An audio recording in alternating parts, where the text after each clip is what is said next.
into the projects area and talk about the project tracking side of Kinship. So Kinship can track any work shared project.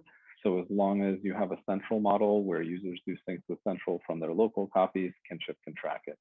Doesn't matter where it's hosted, could be Vim 360, could be your company servers, could be Revit server, could be really anywhere, because we don't actually touch the central models at all. Those remain safe and sound wherever you have them. We don't copy them, we don't open them, we don't mine them. We just capture the information about the project from users' local copies when they do syncs with central. There are a couple ways to start tracking projects or models with Kinship. There's an out-of-the-box way through the add-in where you can tell Kinship to start tracking a model that you're working on.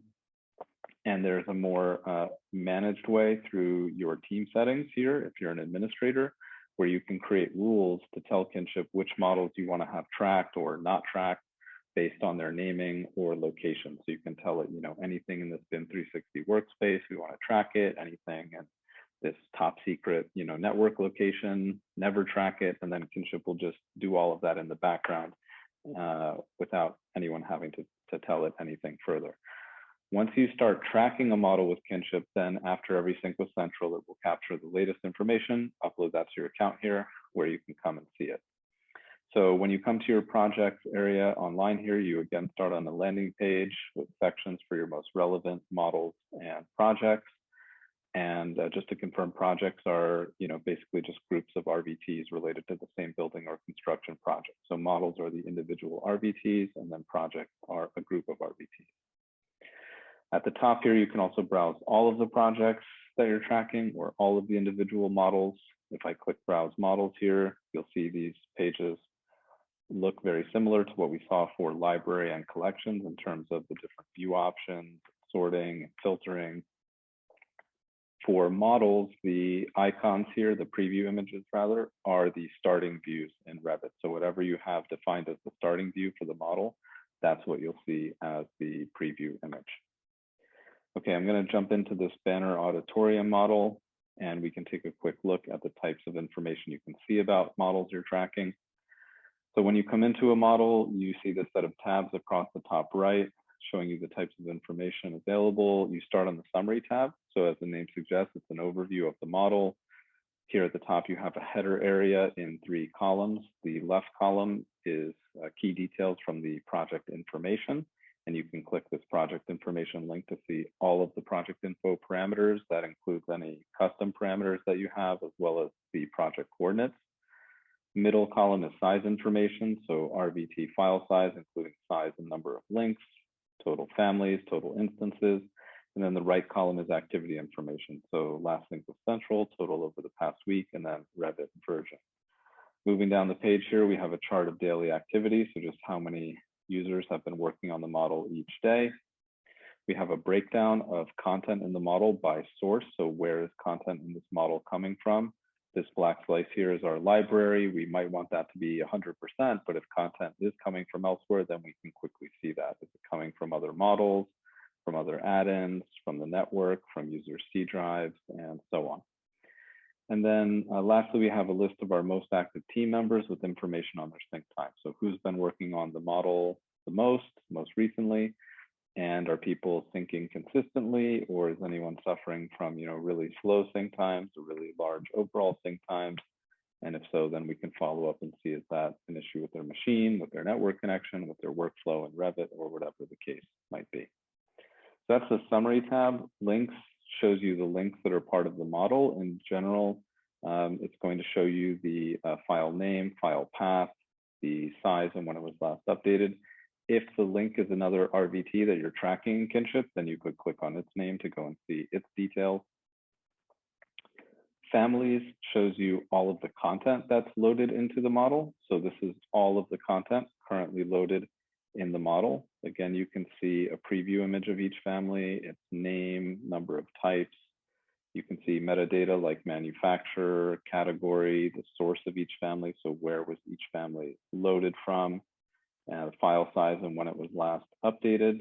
And you have this set of filters across the top. So you can filter down by category, by manufacturer, source. So if you wanted to take a look, like what was the content added from other models, or what did people upload from their C drives? Is that okay? Is that stuff we want to remove? You can quickly do that. We also run all of those same health checks on model content. So you can filter down and see what content has health warnings within the model. And for model content, that includes corrupt families. So we try to detect corrupt families during syncs with Central. And if we find any, we give those a special label so they're easy to spot, because those would be ones you definitely want to get out of the model as soon as possible.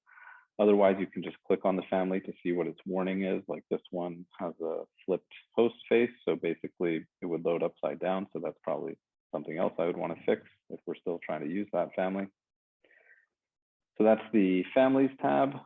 And then history is a sync with Central history of the model since it's been tracked in Kinship.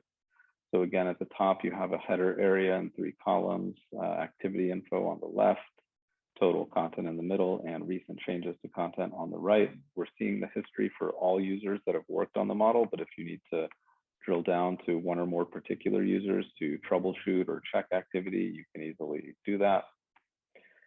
Below that, we have a graph, which I'll slide the timescale back here, where we have some more information available.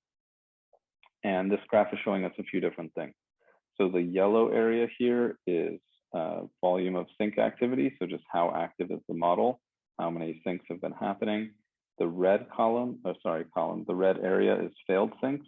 So like here where we have a spike in the red, we've had 10 failed syncs yesterday. Maybe that's something we want to look into. Was it one user having repeated failed syncs? Was it everyone working on the model having failed syncs? And then the black, red, and green lines are file size, families, and instances respectively. So these give you a sense of the model progress. Are people adding content, placing content? Is file size stable, or is anything unusual or unexpected happening? And we've had customers tell us about seeing one of these lines either shoot up or come crashing down. They realized something had gone wrong with the model, and they were able to quickly diagnose what that was by coming down here to the sync by sync history, where you can see who did each sync, from what machine, their Revit version, major and minor. This gray text would be their Revit username, families added, removed or modified, instances added or removed, sync with Central time, resulting file size. This warnings column will show you a warnings count for 2018 and above models, and any comment that the user entered with their sync with Central. So I'm sure you can always enter a comment with a sync, but people hardly ever do, because like, where do you go to see that in Revit? Nobody knows, or even if you do know, it's quite inconvenient to get to it. But with Kinship, we automatically capture those and show those here. So if the team enters comments, you get a nice kind of progress log for all of your models and projects. And this history also includes failed syncs, so you can see exactly who had the failed syncs and how long they were stuck waiting for Revit to tell them to try again. So that's history. And then lastly, we have team. This just shows you who's worked on the model, their name and contact info, their Revit version, major and minor. And by the way, if you have mixed minor versions, so say this person was still on 2.0, the rest of the team is on 2.1, then that would be highlighted for you as a health issue on your summary tab. Total syncs, last comment, and last sync with Central. And then the more button here, if you're an administrator, you could do things like move the model to a different project or remove it from Kinship. Otherwise, anyone that can see the model can see the project it's a part of. We'll go up to the project level. I'm not really going to go through these pages because it's more or less the same kind of information, just now in aggregate for all of the models that are part of the project. So this project has 2 models. The main difference is instead of a links tab, you have a models tab. So here you can see which models are part of the project. And again, if you're an admin, you could do something like move a model, delete it from Kinship, stop tracking it and delete its data. Otherwise, you can just go in and see the details for each model. The last thing I'll mention about projects in Kinship is our private projects feature. So if I come into browse projects, again, interface very similar to what we've seen before, showing you each project that you're tracking. And some of these you can see they have a red eye icon.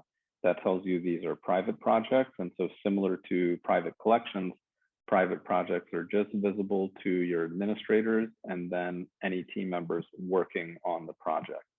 So if you have, again, like government projects or just confidential projects. If you're an administrator, you can come and make that project private. It will just confirm to you that, hey, this is going to limit access to content and data to the project team members and your kinship administrators. Confirm, and then basically it will only be visible on a need to know basis. And actually the content within a private project will only ever be searchable when somebody is working on the project. So it will never be seen in search results unless somebody is actually working on that project. That's the private projects features.